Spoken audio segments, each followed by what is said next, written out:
शुभ विचार।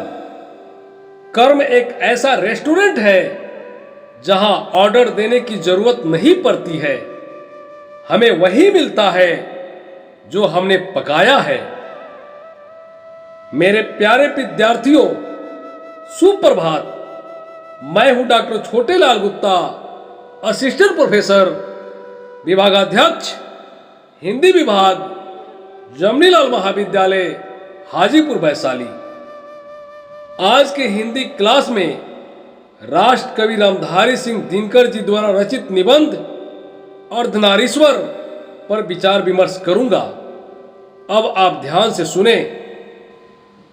प्रस्तुत निबंध अर्धनारीश्वर राष्ट्र कवि रामधारी सिंह दिनकर जी द्वारा रचित एक सामाजिक निबंध है, जिसमें स्त्री और पुरुष को समाज का एक अभिन्न अंग माना गया है। इस निबंध में कवि नर नारी के आपसी समन्वय, सामंजस्य, आपसी तालमेल, एक दूसरे के प्रति सम्मान और एक दूसरे के साथ कंधे से कंधे मिलाकर आगे बढ़ने और प्रगति करने की बात कही है। दिनकर जी ने अर्धनारीश्वर निबंध में भगवान शंकर और माता पार्वती के कल्पित रूप को माध्यम बनाया है। अर्धनारीश्वर, जिसका आधा अंग पुरुष का और आधा अंग नारी का होता है। एक ही मूर्ति की दो आंखें, एक रसमयी और दूसरी विकराल। एक ही मूर्ति की दो भुजाएं, एक त्रिशूल उठाए और दूसरी की पहुंची पर चूड़ियां और अंगुलियां अंग तक से लाल। और एक ही मूर्ति के दो पांव, एक जरीदार साड़ी से आवृत और दूसरा बागंबर से ढका हुआ। एक हाथ में डमरू, एक में वीणा परम उदार, एक नयन में गरल, एक में संजीवन की धार।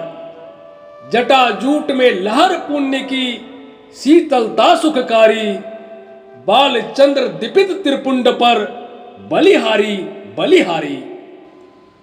कवि अर्धनारीश्वर की कल्पना शिव और शक्ति के बीच पूर्ण समन्वय दिखाने के साथ साथ नर नारी में कोई भेद विभेद न हो की बात कही है।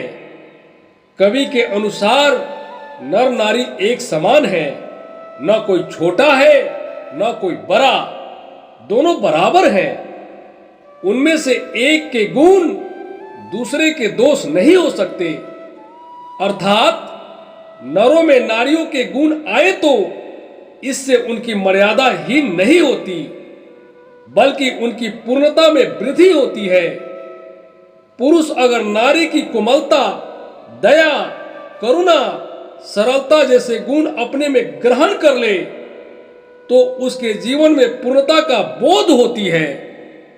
उसी प्रकार अगर नारी अपने में पौरुष का भाव समावेश कर ले, माता पिता दोनों की भूमिका निभाए, तो समाज में पूर्णता का भाव पैदा होगा। कवि कहता है कि आदि मानव का वो समय कैसा था जब नर नारी में कोई भेदभाव नहीं था, अंतर नहीं था। साथ साथ रहते थे, वे साथ साथ भोजन के लिए श्रम करते थे। जैसे पशु और पक्षियों में भी नर नारी होते हैं, लेकिन वहां भी नर नारियों में कोई अंतर नहीं होता, कोई भेद नहीं होता। कोई किसी को छोटा या बड़ा नहीं कहता। कवि का मानना है कि कृषि के आविष्कार ने नारी को दुर्बल बना दिया है। नारी पुरुष पर निर्भर होने लगी है। जिस प्रकार लता अपने अस्तित्व के लिए वृक्ष पर निर्भर रहती है, उसी प्रकार पत्नी अपने पति पर निर्भर रहने लगी। कृषि का विकास सभ्यता का पहला सोपान अवश्य था, लेकिन नारी को इसकी कीमत चुकानी पड़ी। आज प्रत्येक पुरुष अपनी पत्नी को फूलों सा आनंदमय भार समझता है। कवि का यह उचित व्यंग भी लगता है। दिनकर जी के अनुसार गांधी और मार्क्स ने भी नर नारी दोनों को समान रूप से देखा है। निवृत्त मार्गियों की तरह नारी से दूर भागने की बात तो मूर्खता जैसी बात है। वहीं भोगवादियों के समान नारी को केवल भोग की वस्तु मान बैठना और भी गलत है। नारी केवल नर को रिझाने अथवा उसे प्रेरणा देने के लिए नहीं है। जीवन के यज्ञ में उसकी बराबर की सहभागिता है, और यह सहभागिता सिर्फ घर तक ही सीमित नहीं है, घर के बाहर भी उतनी ही है। दिनकर जी, रविन्द्रनाथ टैगोर, जयशंकर प्रसाद एवं प्रेमचंद की नारी चिंतन से संतुष्ट नहीं है। इन कवियों और लेखकों का नारी के प्रति जो रोमांटिक चिंतन का रूप प्रकट हुआ है, वह उसका अर्धनारीश्वर का रूप नहीं है, उससे अलग है। प्रेमचंद ने कहा है कि जब पुरुष नारी का रूप लेता है तो वह देवता बन जाता है, और वही जब नारी पुरुष का रूप लेती है तो राक्षसी बन जाती है। कवि कहता है कि यह सुनने में बहुत अच्छा लगता है कि नारी स्वप्न है, नारी सुगंध है, नारी पुरुष की बाहों में झूलती हुई बस सिर्फ आनंद का स्रोत है।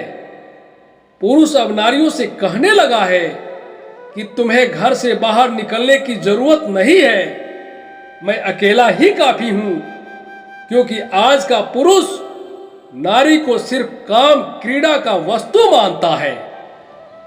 कवि का कहना है कि जिस पुरुष में नारित्व तो नहीं है वह अपूर्ण है, अतः प्रत्येक पुरुष को एक हद तक नारी बनना आवश्यक है। गांधी जी ने भी अपने जीवन के अंतिम दिनों में नारित्व का भी साधना की थी। इस पर उनकी पोती ने एक पुस्तक लिखी है, उसका नाम है बापू मेरी माँ। दया, करुणा, माया, सहिष्णुता, कोमलता और भीरुता ये स्त्रियोचित गुण कहे जाते हैं, किंतु क्या उन्हें अंगीकार करने से पुरुष के पौरुषत्व में कोई कमी आती है? नहीं, बिल्कुल नहीं। ऐसा होने से जीवन और घर परिवार के आनंद में कई गुना वृद्धि होती है। परिवार, समाज और देश के प्रगति का मार्ग भी प्रशस्त होता है।